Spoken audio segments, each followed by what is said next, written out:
Assalamualaikum warahmatullahi wabarakatuh. Kami dari kelompok 1 yang beranggotakan Kiki Sandra Pramita dengan NIM B200180431 dan Rahmat Aji Prakosa dengan NIM B200190125.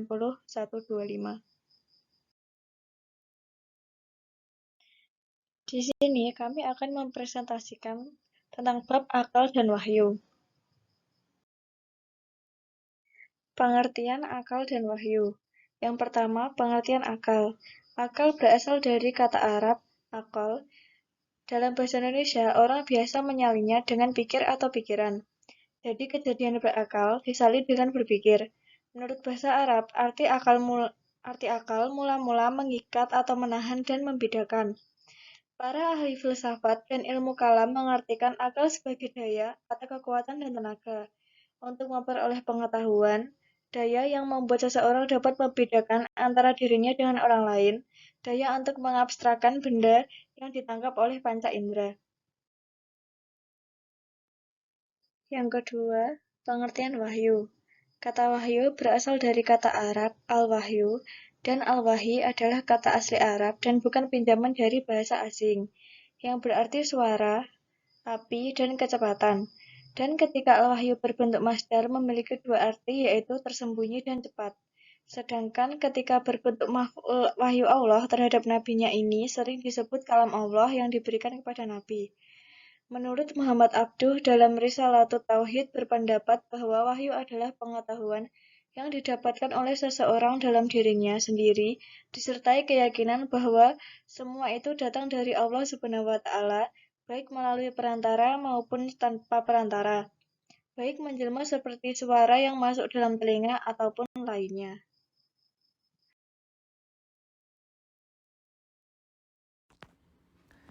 Saya akan menjelaskan tentang istilah akal dalam Al-Quran.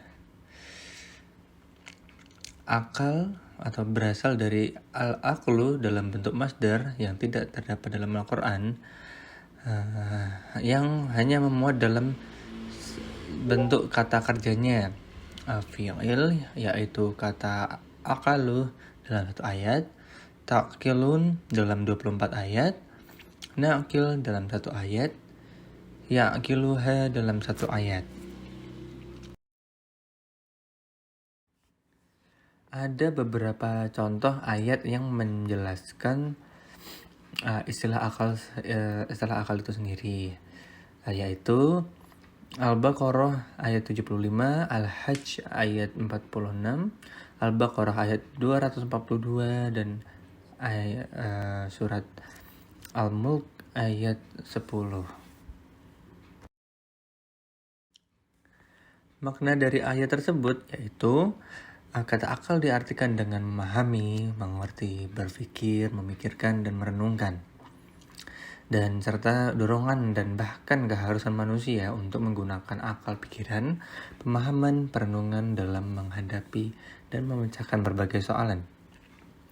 Poin ketiga yaitu makna dari akal, yaitu martabat manusia ditentukan oleh penggunaan akal pikirannya dalam menghadapi sesuatu. Mereka yang tidak menggunakan akal dan hati nuraninya yang fitri tidak ubahnya seperti bahkan lebih sesat lagi.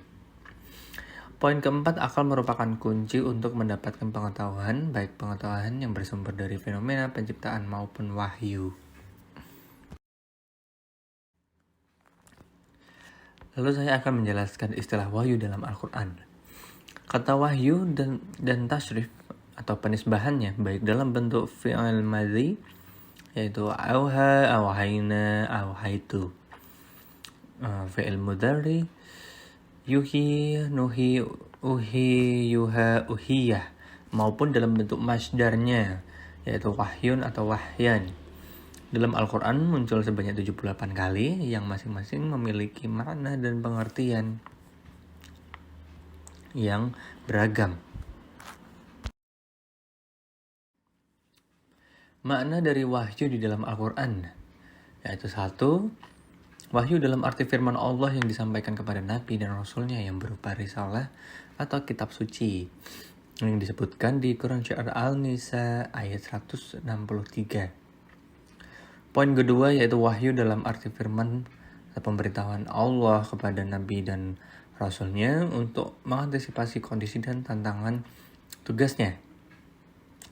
Disebutkan dalam Quran Surat Al-A'raf ayat 117.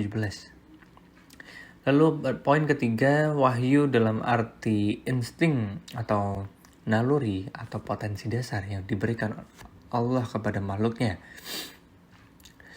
Disebutkan dalam firman Allah Quran Surat Al-Nahl ayat 68. Poin selanjutnya, wahyu dalam arti pemberian ilmu dan hikmah disebutkan dalam firman Allah Quran Surat Al-Isra ayat 39. Lalu wahyu dalam arti ilham atau petunjuk Allah kepada manusia dalam bentuk intuisi atau inspirasi dan bisikan hati yang disebutkan dalam firman Allah di Quran Surat Al-Qasas ayat 7. Demikian dari kami kelompok 1 yang bisa kami jelaskan. Apabila ada salah kata mohon maafkan. Terima kasih. Assalamualaikum warahmatullahi wabarakatuh.